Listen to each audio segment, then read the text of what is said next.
otasi bilan onasini boqib turgan yigit, onam-ku deb onasiga bir yaxshi ko'z bilan qarasa deb turdi sallallohu alayhi vasallam. Bitta hajj mabrurni savobini Alloh unga ato qiladi. Hajj mabrur degani dargohida qabul bo'lgan hajdir. Hajga boradi ko'p odam. U qabulmi Alloh biladi.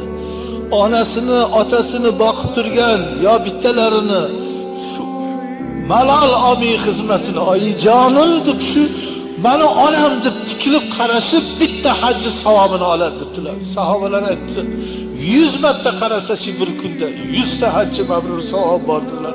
Allohu akbar dedi sahobalar. Allohu akbar. Qaysi ishga buncha katta savob bo'ladi, ha?